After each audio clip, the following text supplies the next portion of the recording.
Vocês se lembram do julgamento de Paris, né? Ou o julgamento de Alexandre. Quando os pais de Aquiles se casaram, Peleu e Tétis,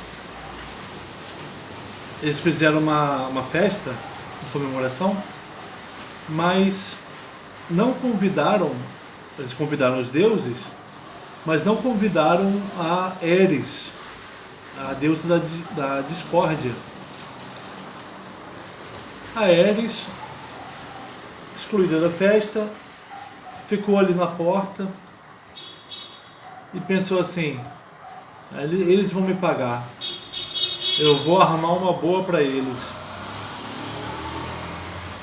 Eris jogou no meio dos convidados, ali de onde ela estava, do lado de fora, jogou um pomo de ouro, uma maçã de ouro, em que estava escrito: para a mais bela.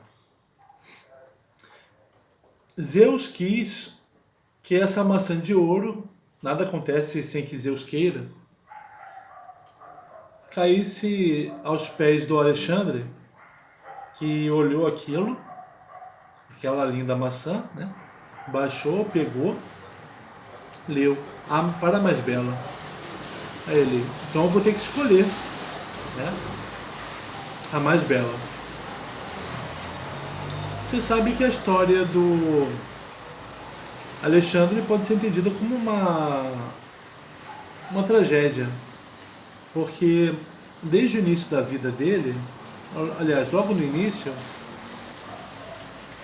um adivinho falou que por causa dele Troia seria destruída.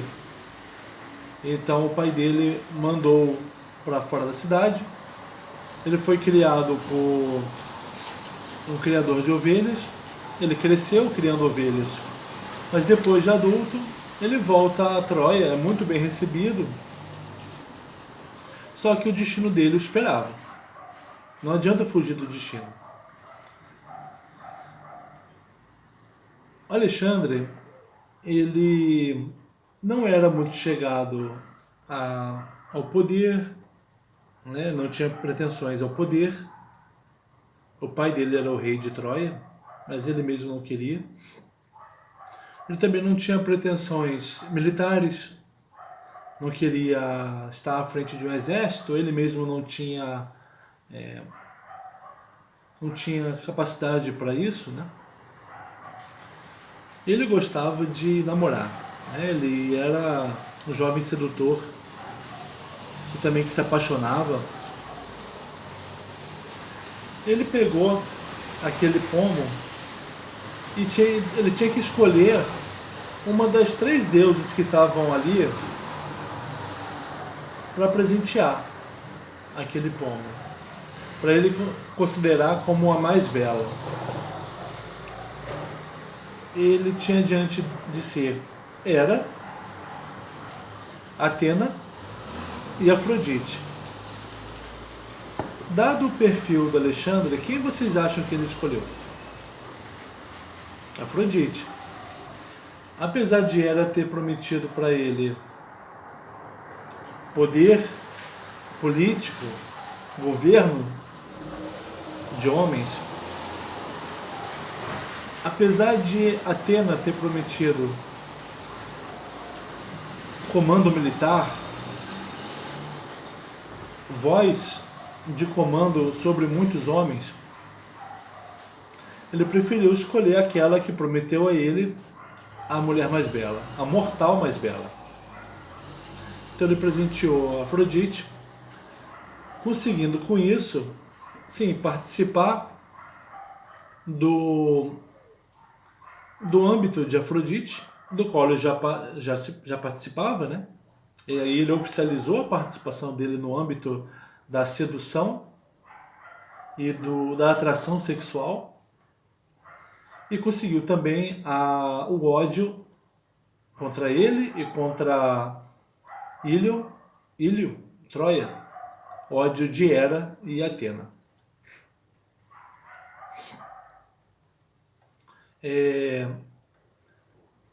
A arte, a perdição de Alexandre, ela começa aí. não dá para separar a perdição de Alexandre no julgamento do ato que ele fez também de raptar Helena. Quando ele visitou o Menelau, encontrou Helena, se encantou por ela, que era a mortal mais linda, e a raptou. A gente pode entender que ele a raptou ou que ela quis fugir com ele, mas o fato é que ele levou a esposa do rei de Esparta. Levou para Troia, né? Então, a decisão dele no julgamento levou a ter um poder de sedução sobre Helena e também a ter desejo sexual por ela, e isso levou ao conflito, né? A guerra entre gregos e troianos. Então não dá para você separar, dizer que a arte é apenas o momento do julgamento, a arte específica do Alexandre, seja o momento do julgamento dele, ou seja o momento do rapto de Helena. As duas coisas estão interligadas, uma coisa acarretou a outra. Aqui nós já falamos sobre a arte do Agamenon, né, quando desonrou Aquiles, levando à morte de muitos aqueus. Já falamos sobre a arte do próprio Aquiles, ao não aceitar as súplicas do Agamenon, o que levou à morte do melhor amigo dele, Patroclo. A arte do Alexandre, ela aparece na Ilíada só uma vez se fala da causa dela. Neste trecho aqui, ó.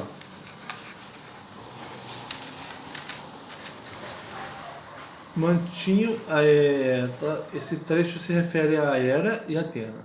Mantinham-se como antes, iradas com Ílion, Sacra, Príamo e a tropa, por causa da perdição de Alexandre, o qual censurou as deusas quando foram ao curral e louvou a que lhe deu o doloroso desejo. Essa é a única referência da Ilíada sobre a causa da arte do Alexandre. Mas, nessa frase, nesse período em particular, por causa da perdição de Alexandre, isso aparece algumas vezes, né? Quando um personagem se queixa dele. Quando Helena diz que foi trazida para Troia por causa da perdição de Alexandre.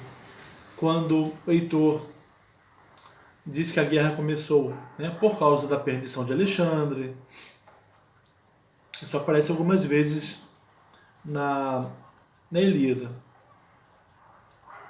Entendendo então que a guerra começou por causa do Alexandre, por causa da arte dele, mas que isso não quer dizer responsabilizá-lo totalmente. A responsabilidade da arte é compartilhada entre aquele que a sofre e o Deus que a causa, né?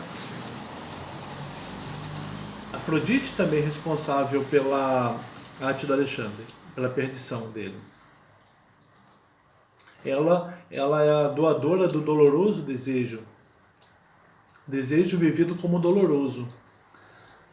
Desejo, através de Afrodite, é vivido tão intensamente que ele leva a perdição, né, como resultado da perdição, a destruição. Quantas histórias nós sabemos de amores arrebatadores que terminam em destruição, né? É como se você fosse fundo no âmbito da Afrodite, você fosse terminar assim. Você deixasse de lado as coisas que o Alexandre deixou de lado.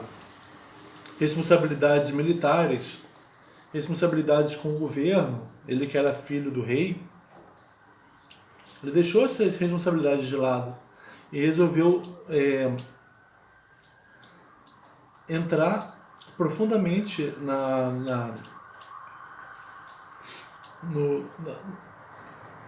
no doloroso desejo, né? Viver o desejo. E é doloroso porque o desejo só tem consequências. O desejo vivido assim tem consequências dolorosas.